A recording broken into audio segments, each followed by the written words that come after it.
London, 1893. The fog rolled thick and heavy over the streets, swallowing gas lamps and muffling the sound of horse hooves on cobblestones.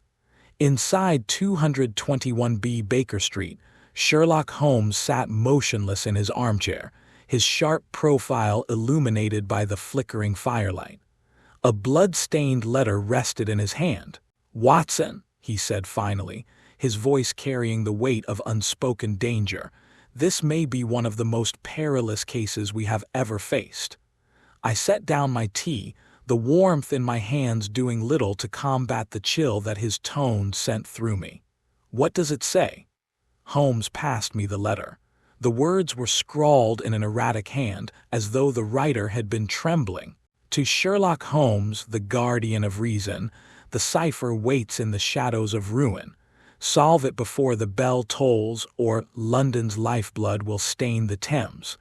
"What do you make of it?" I asked, trying to keep my voice steady. Holmes tapped the side of his temple. "The shadows of ruin. It must refer to the old cathedral ruins in Clerkenwell.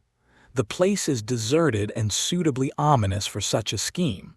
Before I could question further, there was a knock at the door. Mrs. Hudson appeared, visibly shaken. "A boy left this for you, Mr. Holmes," she said, holding out a small, battered box. Holmes took it with care, examining it under the lamp. "A puzzle box," he muttered, turning it over in his hands.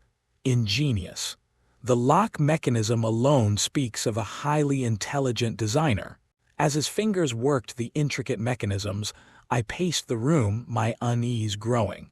Finally, with a soft click, the box opened to reveal a folded map and a peculiar ruby carved with strange symbols. "This," Holmes said, holding the gem to the light, "is the Crimson Cipher, a marker. And this map," he paused, scanning it intently, "leads us to the ruins. Watson, grab your coat. We must move swiftly." The cathedral ruins loomed before us, their skeletal arches clawing at the starless sky. The air smelled of damp stone and decay. Holmes led the way, his lantern casting eerie shadows on the walls. The map guided us to the central chamber, where we found an old lectern. Upon it rested a journal, its leather cover cracked and worn. Holmes opened it carefully. Inside were pages filled with cryptic symbols and ominous notes.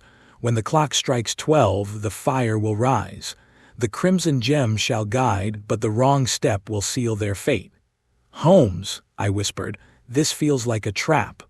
"Of course it's a trap, Watson," he replied, a faint smile on his lips. "But we have no choice but to spring it." As he deciphered the journal, a faint creak echoed through the ruins. We froze. From the shadows emerged a figure cloaked in black, their face obscured by a mask.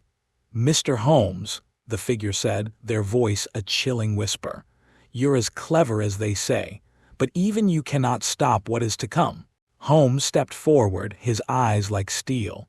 "If you think threats will deter me, you've severely underestimated your opponent." The figure chuckled, retreating into the darkness.